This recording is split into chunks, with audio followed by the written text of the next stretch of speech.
भावनाओं को समाहित किया गया है। अध्याय 3 अंतिम प्रहार और काल का चक्र। विनाश के उस भयावह सन्नाटे के बीच एक आवाज गूंजी जो प्रहलाद के कानों में जहर घोल रही थी। सामने खड़ा था कालनेमी, मूल कहानी का कांग्या लोशान, वह विश्वासघाती जिसने इस महान साम्राज्य की नींव खोखली कर दी थी। कालनेमी ने व्यंग्य भरे स्वर में प्रहलाद से कहा कि तुम एक प्रतिभाशाली योद्धा हो और सम्राट ने संदेश भेजा है कि यदि तुम उनके प्रति निष्ठा की शपथ लो तो वे न केवल तुम्हारे प्राण बख्श देंगे बल्कि तुम्हें अपने ही समान एक शक्तिशाली अमर अस्तित्व में बदल देंगे। किंतु प्रहलाद ने उसकी एक भी बात नहीं सुनी। उसकी आंखों से प्रतिशोध की ऐसी ज्वाला फूट रही थी जो कालनेमी के अस्तित्व को भस्म कर देने के लिए पर्याप्त थी। लंबे समय की प्रतीक्षा के बाद अंततः वह अवसर आ ही गया था। प्रहलाद ने चिल्लाकर उसका नाम पुकारा और अपनी पूरी शक्ति, अपनी दिव्य शक्ति में झोंक दी। वह नीच व्यक्ति जो इस समस्त तबाही का मुख्य कारण था अब उसके सामने असहाय खड़ा था। प्रहलाद ने गर्जना करते हुए कहा कि आज तुम मेरे और इस महान साम्राज्य के साथ राख में मिल जाओगे। भूमि के कंपन के बीच प्रहलाद के अस्त्र से एक ऐसी राजसी चमक निकली जैसे आकाश में एक साथ कई सूर्य उदय हो गए हों।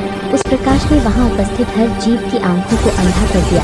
विदेशी घुड़सवार सेना के मन में भय व्याप्त हो गया और वे पीछे की ओर इस तरह हटने लगे। कालनेमी की एक चीख सुनाई दी। उसका भारी भरकम चेहरा उस दिव्य अग्नि के सामने डर से विकृत हो गया और क्षण भर में वह राख के ढेर में बदल गया।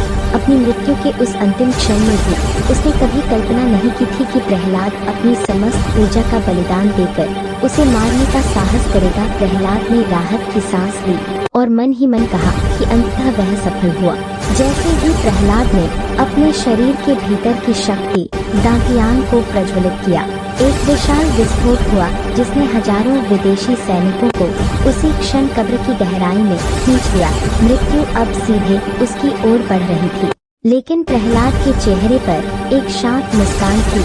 उसने शांत मन से अपने पूर्वजों, अपने माता पिता और उन अनगिनत आत्माओं को याद किया जो इस युद्ध में वीरत्व को प्राप्त हुए थे। उसने सोचा कि यदि वह इतना जिद्दी न होता और समय रहते जाग गया होता तो आज उसका परिवार और मातृभूमि सुरक्षित होती।